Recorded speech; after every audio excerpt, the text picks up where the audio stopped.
Hello, everyone. Hi, I'm Cheryl Carr, your work doctor, and this is the Achieve with Dr. C podcast, the holiday focused edition.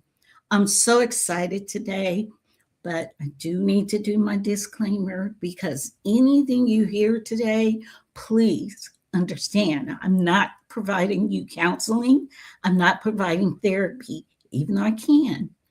I just don't do that in this format. Everything we're discussing today is to help inform you and give you an opening door to seek counseling, especially concerning grief and any mental and emotional unwellness you may have. Now, today, the holidays have a way of amplifying everything. Joy feels louder, love feels closer, and grief often feels heavier. Today's conversation is for anyone who's navigating loss while the world tells you to celebrate, decorate, move on. We're talking about grief today not as something to rush through or suppress, but as something sacred, meaningful, and transformative. My guest today is Guerlyne Guercy, author of Grief is a Gateway, a best selling work in Christian literature that reframes grief as an invitation rather than an interruption. Today's episode is about what we do with loss, how faith meets sorrow, and why grief may not be the end of the story, but the doorway. I want to give you some Hebrew and Greek root words for grief, just so that you have an understanding. Because you guys know I'm all about getting understanding. You can think you know what a word means, but I like to explain it. Hebrew, the Hebrew word for grief is yagan, meaning sorrow, deep emotional pain, heaviness of heart, often associated with loss, mourning, and inner anguish. It's not rushed or minimized in the Torah, the Holy Scriptures. It's a word that reflects grief as something felt deeply, not avoided.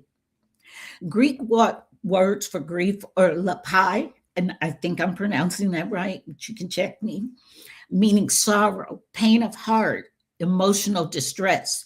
It's used in the New Testament to describe both human grief and godly sorrow. It indicates emotional pain that can lead to transformation, not destruction. Meaning mourning is there's also another word, pantheos, or pentheos, that means mourning and lamentation.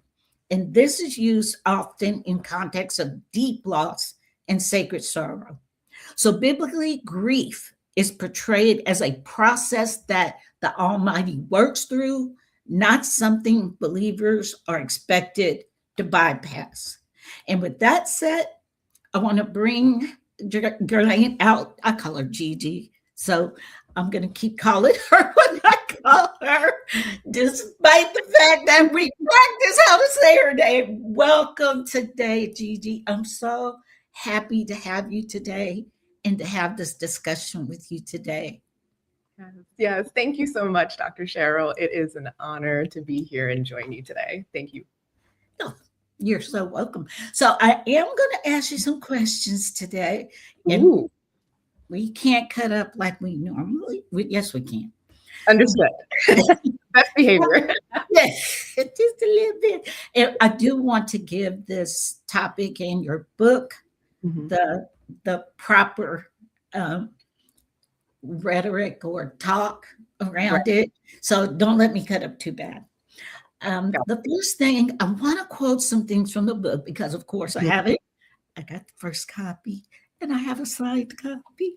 Yes, you do. But we've also been buying because it's not enough to take freebie, y'all. We'll tell you how to do that a little later on. But some quotes that really hit me between the eyes, besides chapter 2, which it took me almost 2 weeks to work through, is that grief is not the enemy. It is an invitation. And then you also said in the book, God meets us in sorrow, not after it. Yes, That just tore me up because, I was going through a lot when I got your book because you were playing Nurse Ratched and you helped me and kale instead of waffle fries, but we won't talk about that. Making better decisions day by day. Yes, we are. So, first question today. What led you to write Grief as a Gateway instead of a more traditional healing from grief book that we see out there in the marketplace? Great question. I think there's enough of that out there. You have the 5 stages of grief, you have all of the stages you can work through, and I think there's plenty of resources for that work. For me, coming about on this side of things, I found that what was underserved, and even in my own experience, this book was born out of my own experience with loss, just cumulative losses. And it wasn't because I wanted to, I don't think anyone really raises their hand to say they want to go through grief. And for my case, to even say you want to write about it. But I found that there was just a gap in gently walking people through the process of grief. It could be so solitary and overwhelming. And I'm absolutely a proponent of having therapy and Jesus. That's important. Please do all those things. And she gave a disclaimer earlier. Go ye therefore. But there's so many people who run from grief, and it just gets so taboo. You say you're grieving, you say something happened, and people run for the hills, or they just get really awkward. And my goal here was just to have a gentle conversation and be a caring coach, if you will, through what that process of grief is like. And I'm hoping that that's the reception that people get. That's a very good answer. And we have someone that wants to ask a question, and I've let them know they can. But I do want to ask you my second question. I have about 6. You describe grief as a gateway. What are we actually walking into when we walk through grief? So the whole premise of grief being a gateway is a barrier. And you have to think about what that enclosure is for. You typically see gates to protect high value property, or as that barrier between what's outside and what's inside. And in having a gateway, and some of the imagery I had in the Lord giving me this title was, before you cross that barrier, there's an understanding of who's meeting you on the other side, which takes away the trepidation of walking over it. Grief in itself is already unknown. So I'm not saying you know entirely what you're walking into. That's not promised. But what's promised is who's on the other side. And now it's on you to walk through that with God. So now taking grief, it's not supposed to be a barrier. It's an inviting open gate. And in the book, I give a little bit more color and description to the password you use going through that gate, how you know you have access, because you're not just anybody going over the threshold. You are a son and a daughter of the Most High God. And you have a God on the other side, open arms, giving you full access to himself, to his arms, to his comfort, to his peace. That's what's on the other side. But you have to make that first step to go over it, go the other way, for you to encounter it and to appreciate it. Oh, as someone who's experienced a lot of grief in my life, and also someone who has a sister who's a pastor, and she's either marrying or burying someone pretty much weekly, or sitting at the bedside. And I share a prayer burden and want to help her through that. And she always says, grieve well. And I think when I read your book, and I'm still visiting some parts of it that I kind of glossed over because I wasn't ready to deal with it. Because this is my next question, is so many of us believers feel pressure to be strong or have faith instead of grieving. How does your book challenge that mindset? Yes, that's a natural mindset to have. And the first thing I'd want to say is I wouldn't even use the word challenge. I want you to be forgiving to yourself for even thinking that way, because that's natural and that's what the world tells us to be, right? We are cloaked in flesh, and it is in our nature to hide and in our nature to be afraid. So firstly, it's okay that that's your first thought. It's fine. Mhm. The challenge is to go against what's counternatural for supernatural now, right? Because again, that's nature, but the supernatural component and to make this happen is your grieving process should be a partnering with God. That's what makes it supernatural. That's what makes it out of your ability, because loss in general, quote unquote, grieving well would be great, but you can't do that without the aid of the Holy Spirit. Amen. Amen. So, what do you or where do you see God most clearly in seasons of loss? Oh my gosh. I don't know that I can only pinpoint certain places. Okay. Okay. But I would say the ability to have sight in loss is a gift in itself. Whew. That is the gift. What you glean from that is based on you going through that gateway and partnering with God. So you will see him if you agree to go through it. Where you pinpoint is based on your journey.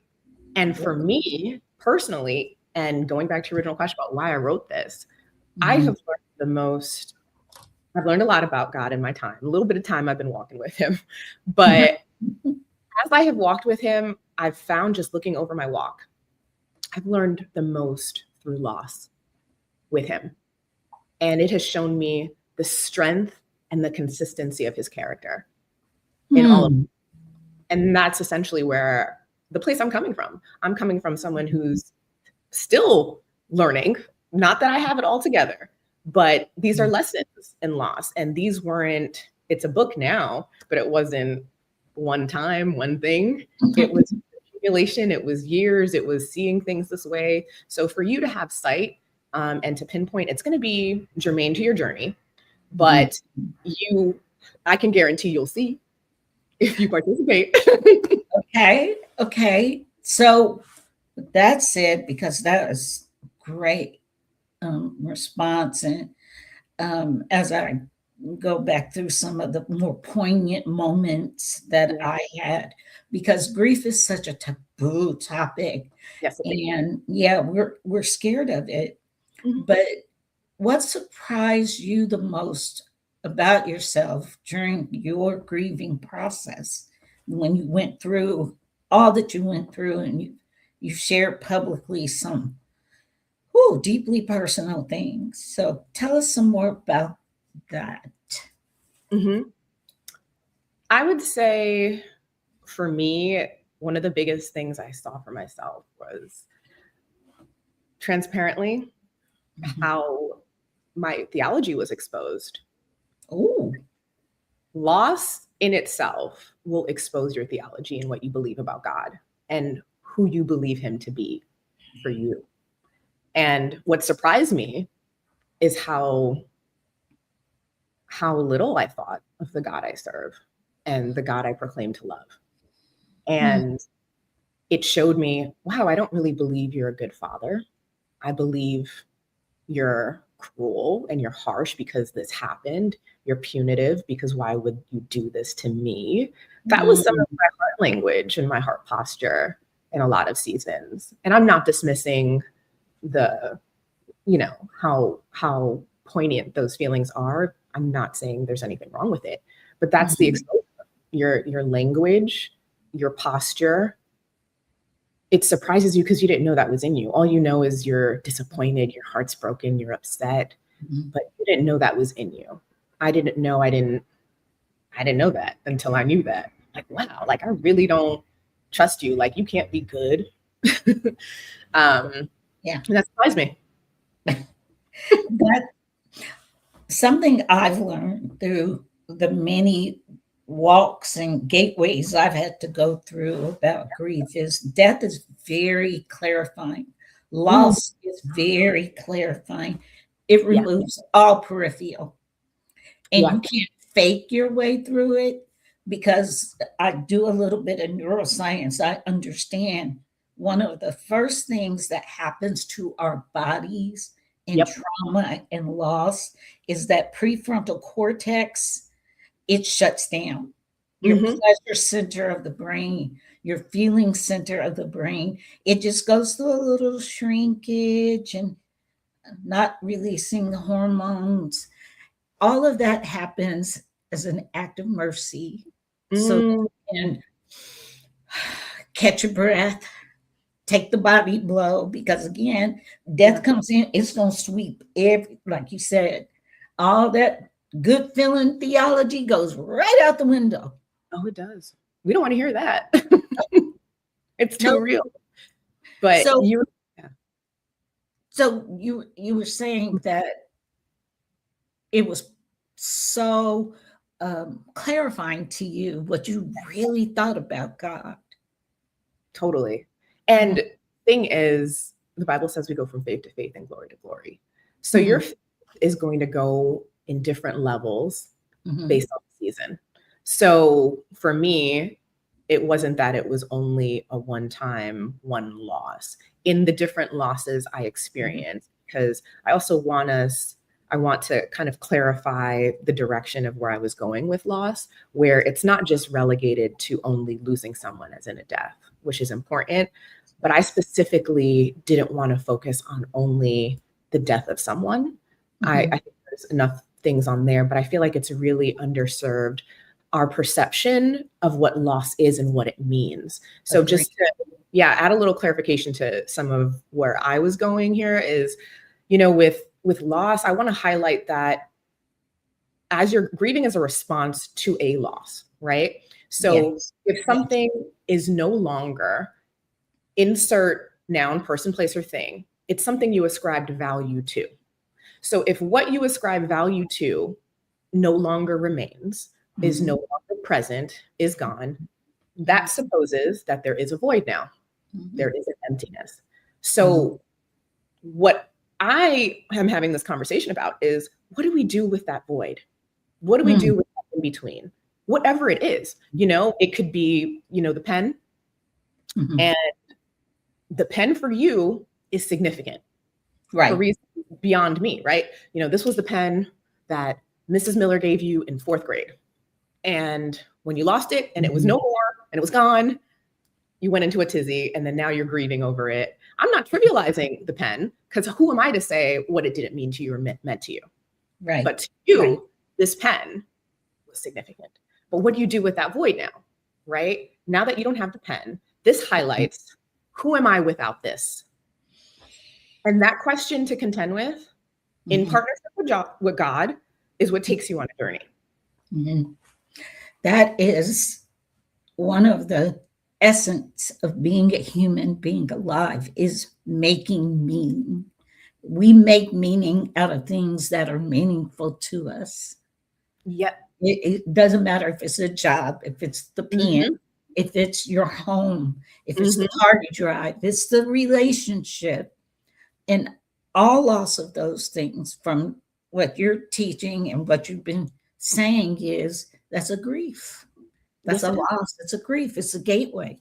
So, like I said earlier, so many of us feel that pressure to be strong. I don't do that to myself anymore. I try to be balanced. And when people tell me, have faith, have faith, I make meaning out of that statement. That means something to me. So when you were in moments of your own grief for the different things, and you can talk about the now, the place, the thing. When did you realize it was changing you rather than breaking you? That's a Dr. Cheryl. No question. That is so good. You're welcome. I really like that question. Hold on to that one. I got to come back to it. But okay. I want that one later. I want that one again later. But I think I can answer it now. Come back. I realized it was changing instead of breaking me. It's one of those hindsight 2020. You're not necessarily gonna. So actually, there's 2 portions. There's a hindsight and there's a during. And I will say what my markers were personally. Okay. During, for me, it was, this is after learning a little bit here, but I would say I knew it was changing me and not breaking me when I felt inexplicably held in ruin. Like, howbeit, your heart can be so broken, you can be so sad, yet still feel so held and so cared for and so seen. And the Bible tells us that, you know, a broken and a contrite heart he will not despise. And also he mends the broken hearts.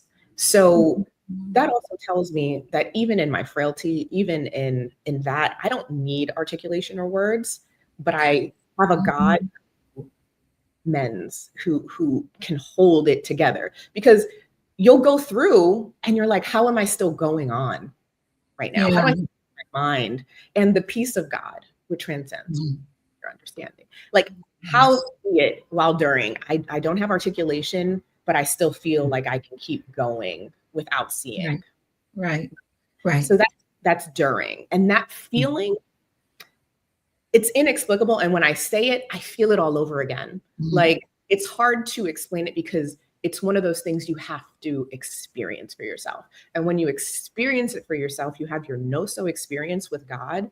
There will be no comparison to it. And you will know when comfort is false too. So yeah, you will know when comfort is false because now you're not seeking it the same way. Like, Cheryl, you're my friend, Dr. Cheryl, and I can get a great hug from you. You know how to give good hugs for sure. But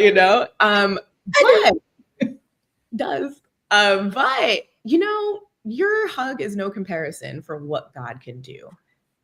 Right. So nor should it be. And then you ever been to, a funeral and all those other things and people are giving hugs. And then if you are sensitive, you kind of take on what another person is kind of putting on you a little bit. And it's like, oh, this person's kind of taking me down a little bit, and I wasn't even feeling all that. You know what I mean? So it's, I feel like there's so much safety in his comfort and in his presence. And even though you can give me a hug and I can appreciate it, it won't be what I'm hinging on for repair.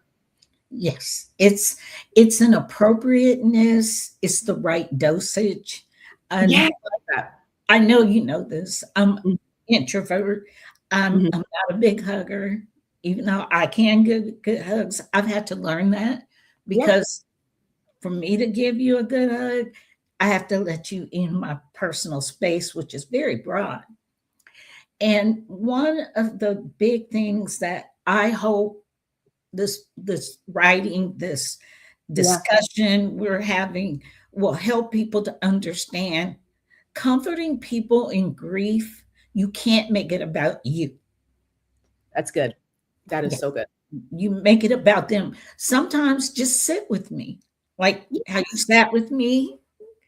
You didn't say nothing. You bought your computer. You were working. Your presence was enough. It was enough. And people forget that sometimes we want to fill it with words. We want to say the scriptures. We want to make it have meaning for us. When pull back, pull up 50 feet. Right. Here's a big thing, especially right now. During the holidays, grief just feels heavier. Job loss definitely feels heavier because of the financial constriction, the lack of being able to buy gifts and go places and do things. Heavy. So why do you think grief revisits us and feels heavier during holiday seasons? And I do want to dovetail. A lot of people think that the holidays tend to make people more suicidal. And statistics do not bear that out. During the holidays, people do tend to have overindulgence in being around people and not isolating themselves. Most of our suicides, unfortunately, especially for men, happen after the holidays, towards the middle of the year. Interesting. High levels of suicide because it's the after effect, and I'm going somewhere here. Yeah. Uh-huh. We think our grief is the heaviest in the middle of Mhm. grief, but when you're done doing, Mhm. like, that's when people leave you. That's when you're unemployed, they act like it'll jump on you Mhm. if they spend time with you. When Mhm. people have lost someone and they just want to have their good time with their family and their loved ones, they Yeah. tend to forget the person who just experienced the loss of a loved one or the Yeah. loss of a job. Yeah. And tell us, when you were going through writing this writing Mhm. and the Ruach HaKodesh was ministering to you, Mhm. what do you think you can share with people on how to honor their grief Mhm. without letting it isolate them? And Mhm. then also how we can help someone by being a presence and not trying to suck meaning out of their grief for ourselves. How can we do that better? Mm. Oh my goodness. That heaviness is so real and so palpable. Um, and your point about after, it's like after effect and kind of aftershock of grief that gets us caught up. You know, you can use a funeral as an example. You have the repast, everybody had the chicken, everybody goes home, you know, whatever. And then, yeah, and then what? It's what gets you is you stand around and then it's silent. Yeah. It's that you're sitting in what that is, right? And then you kind of get forgotten in that right after. Mhm. And for if you know someone who is grieving, again, not just because there's someone who's not at the table anymore or whatever have you, if you remember certain anniversaries, those things are important too. So I try to be mindful if I have a friend and I remember an anniversary of either their birthday or like those tend to be hard days too. So, you know, you want to, as a friend, as someone who can come alongside someone in your life, remember those days and reach out to them. And it's not because you're going to take them down. You're just letting someone know, I'm thinking about you and you're on my heart. Yeah. And as you were mentioning, not making it about you, I would challenge you first as someone who wants to support someone to just see your own level of comfort with silence and with it in general. Because if you don't feel like you have that comfort level, I'll be honest, you might be more detrimental than helpful. I'm sorry, but you would be. It's the truth. And then if that's the case, then you should take a more kind of secondary approach. Like let that person say something to you and don't pull in with the, oh yeah, when I lost my blue pen, I felt this. Don't add that at that moment. I would say pull from the feeling of when you Right. lost the pen and tap into the empathy and instead say to that person, hey, so and so sound like an amazing person in your life. And I would love to hear more stories when you feel like sharing. That's beautiful. And definitely leads me to this next question, Mhm. because what would you say to someone who feels guilt for Mhm. still grieving Mhm. many years later? Mhm. Like, Yeah. For someone who's still feeling that years later, I think this has been said plenty of times, there is not a timeline to grief and it is not linear mm, whatsoever. mm, But it is a sacred process. It definitely, mm, and by sacred, and we were talking about some definition, mhm. sacred means you have to set apart and you have to honor it. Right. And in giving due honor and sacredness, you are putting it in its place. So you're not saying it can't come back. You're just giving it its space. So that could mean whatever that timeline is. But you did ask a question earlier. I had a secondary portion for about when I knew, I was changing and it wasn't breaking. I feel that it's important to know as we think about the timeline of grief and we want to forgive ourselves. Mhm. One of the things you'll learn too as an indicator, and I know this was true for me, is that the sting dulled. Oh, Yeah. Not that it was forgotten. right. It's dulled in ache. Mm-hmm. So when you notice, and also I gotta say this too, for that person who thinks, oh, does that mean I'm forgetting this person? Does it mean, you get further from the memory? No, that's not true. Right. It's not piercing you the same way as the immediacy of it. It doesn't Right. mean you don't honor it. It doesn't mean you don't forget it. It just means it dulls less, but now you put it in its reverence. So to bring that together, no timeline, that does not exist. It just will dull. It will dull and it will ache less. And that's okay. That doesn't mean you're betraying the memory of the situation, the thing, the Right. person. It Right. is you going on with life to the fullness of the life you still have to live. Yeah. And not letting you down anymore and overtake you. That's beautiful and powerful. And because your faith can be deepened on the other side. This is my last question. If grief truly is a gateway, and it's not something that has to be this overarching, you try to extract so much meaning from it. If it's really a gateway and it's moving you somewhere, what are some, and let's just do descriptions of how people can actually walk through grief or move through grief without, because a lot of people park in grief. They sit down, it becomes their whole identity. How do we progress through?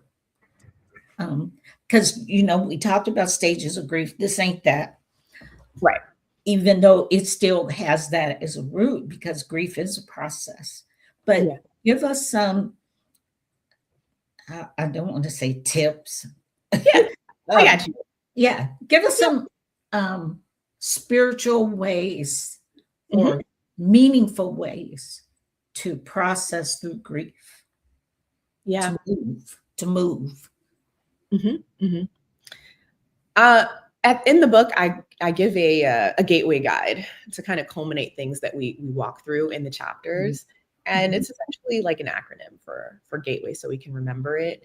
Some of this you can say maybe mirrors a little bit of the stages of grief, but in a scriptural context, it kind of pulls everything together. But it's a combination of giving your losses to God, you're acknowledging them, you are giving thanksgiving, you're practicing thanksgiving with the Lord, you're examining your own heart, worshiping him, taking the sting off of yourself and putting it on God. And also you're agreeing with him in process. You're yielding your heart to him. So that part isn't swift. Like you said, you're taking your time parsing through. It's meant to be, but in a practical sense, and how you can move through that in partnership with God, it looks like a combination of those. Yes, that's absolutely wonderful. And I know I set that up a long way, but I didn't want to say, tell us what the acronym means, because I didn't want to steal that thunder, because it's so good for and applicable for all kinds of losses. It doesn't have to mean like you said. So tell us how to get our hands on the book and where we might be able to watch a reading or okay. Yes, we can see you. Yes, you can see me whenever you want to see me. Okay. But yeah, I know you do. We see each other. But yeah, Grief is a Gateway is available on all platforms right now. It's available on Amazon, Barnes & Noble, Books A Million, Bookshop. Wherever you want to purchase books, it's available. I would love for you to primarily go to Amazon, because we are ranking in bestseller and top 100. So we want to get to that #1 spot too. Yes. getting out there. Also, I am based in Dallas. So for anyone who is watching this, if you are based in Dallas, I am hosting a book signing event on January 10th.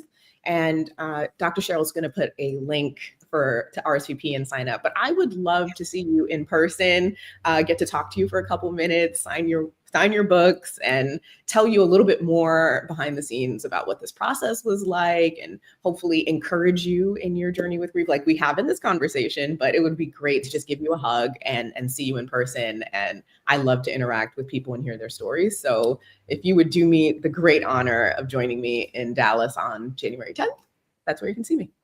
And that link is on the stage. It's down below. I've left it there for a long time. I'm also going to, in the rebroadcast, because a lot of people watch the rebroadcast, even if they can't join us live. So I will have the links for purchase of the book, yes, as well as to get your tickets for the reading. If you're in Dallas, Texas, this is in Dallas, right? Yes, it is. And it is a free event. I just do head count, please, to plan for you. That. And eventually you'll be in other cities. So yeah. I know. But first we got to get this. And thank you so much for this discussion, for being willing to come on and talk to us and talk not just about your book, but actually the meaning behind it, which is a more important conversation for me. Yeah. So I do want to just wrap us up today by saying grief doesn't mean something has gone wrong. Sometimes it just means the love was real, the achievement was real, the meaning you found in whatever you were doing or whoever you were with was real. And sometimes it means that the Almighty is doing something much deeper than we expected, because his math is different. Sometimes he's adding so much more to you by subtraction than actually giving. So many people always look at what they're being given as a means of blessings, but sometimes the blessing is what is being removed. So I want to leave that. Is there anything else you want to add to the conversation before I send us on out of here? Oh, no, I think you wrap that up with a nice bow. Thank you. Thank you, Dr. Shane, for having me. We do try. And I think we did pretty good. We didn't but thank you again. And for everyone, again, make sure you go and get the book, number one. Take your time reading it. You're going to need it. And then also go, you will. It's not a book that's glossy. It's deep. This is deep. So, and make sure you go to see her in her reading. I'll be there so we can both meet and greet and read the book. So thank you. This is the Achieve with Dr. C podcast. I thank you for your time today, for being with me. I'll see you next month. We're actually going to be talking about fashion with an icon. I think you're going to love it. But thanks again. Love you, sis. And we'll see you next time on the Achieve with Dr. C podcast. Bye.